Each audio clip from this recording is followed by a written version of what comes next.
اللہ تعالیٰ کر سکتا ہے، کوئی اس کے لیے مشکل نہیں. هو علی کل شیء قدیر، اسے ہر شے کی قدرت حاصل ہے. لیکن اصل بات جو ہے میں آپ کو بتانا چاہتا ہوں، یہ ہے سائیڈ ایشو. اصل ایشو ہے فلسطین کا جو شروع ہونے والا ہے. بھٹی دہکے گی وہاں. ظاہر بات ہے کہ اگر کوئی بہت بڑا اقدام ہو جاتا ہے فلسطینیوں کے خلاف، اور اگر واقعتاً مسجد اقصی اور قبۃ الصخرہ گرا دیے جاتے ہیں، جو طوفان اٹھے گا عالم عرب میں، یہ حسنی مبارک ہو یا شاہ خالد ہو یا کوئی اور ہو، یہ نہیں روک سکتے اس طوفان کو. نوجوان خون اٹھے گا، غیرت اور جو بھی حمیت ہے.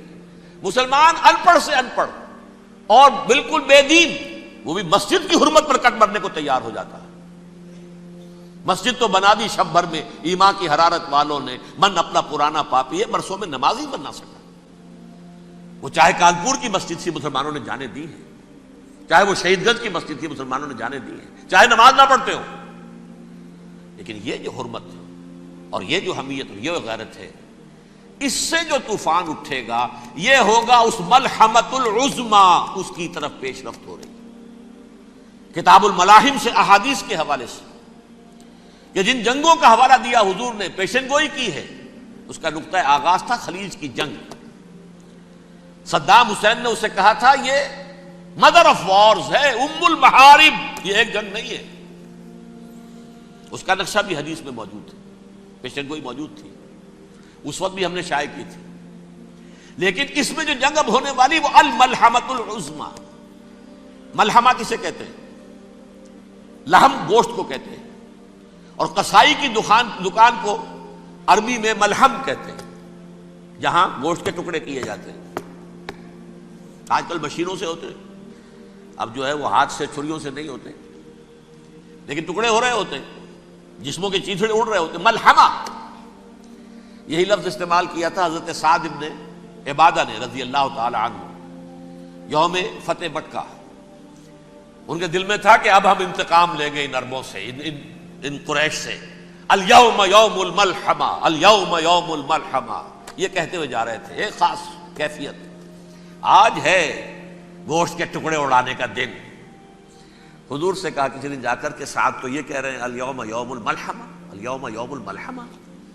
حضور نے فرمایا نہیں، ان سے کہو جا کر الیوم یوم المرحمہ، الیوم یوم المرحمہ، آج رحمت کا دن ہے، آج تو میں ان سب کو معاف کروں گا. لا تثریب علیکم اليوم، میں تم سے وہی بات کہہ رہا ہوں جو میرے بھائی یوسف نے کہی تھی اپنے بھائیوں سے، اذهبوا فانتم الطلقاء، جاؤ تم سب کے سب آزاد.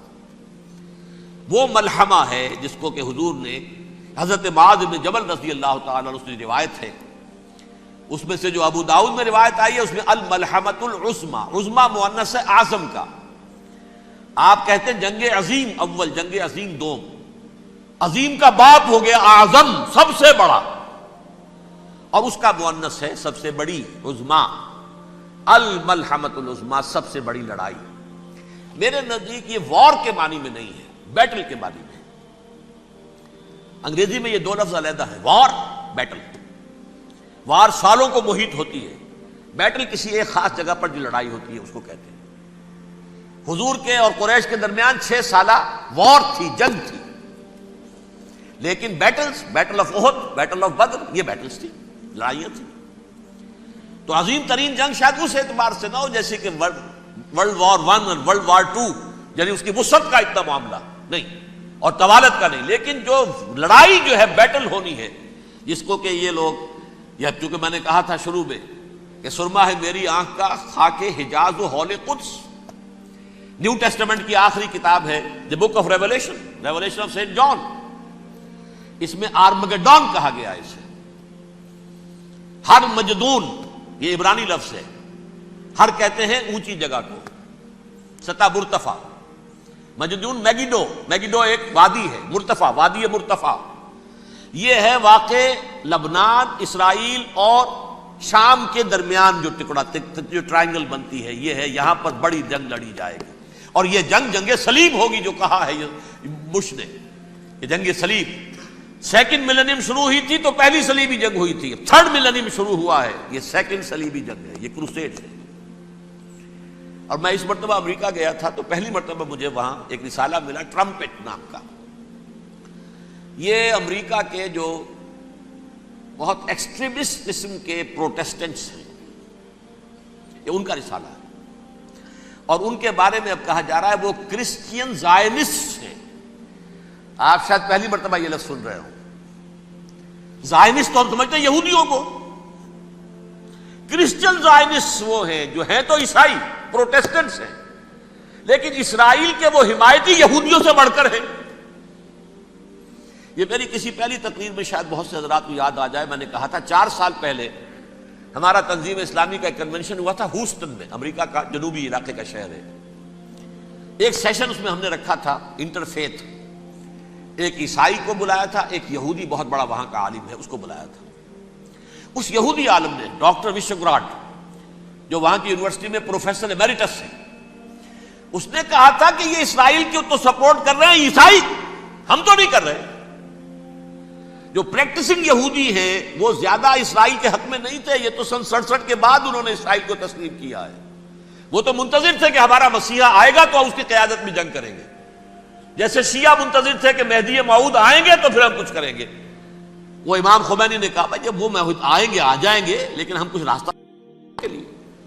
زائنسٹ نے آگے بڑھ کر ریاست قائم کر لی، اور جب یروشلم پر بھی پورا قبضہ کر لیا تب جو ہے در حقیقت مذہبی یہودی جو ہے پھر انہوں نے اپنایا ہے، اون کیا ہے، اور نئے سیٹلمنٹس جو بھی بنے ہیں وہاں پر اسرائیل میں اس میں اکثر و بیشتر مذہبی یہودی آیا، اور بروکلن کے علاقے سے سب سے بڑھ کر آئے ہیں، جو امریکہ میں نیو یارک کا ایک جنوبی علاقہ ہے، بہت بڑا یہودیوں کا بہت بڑا گڑھ ہے.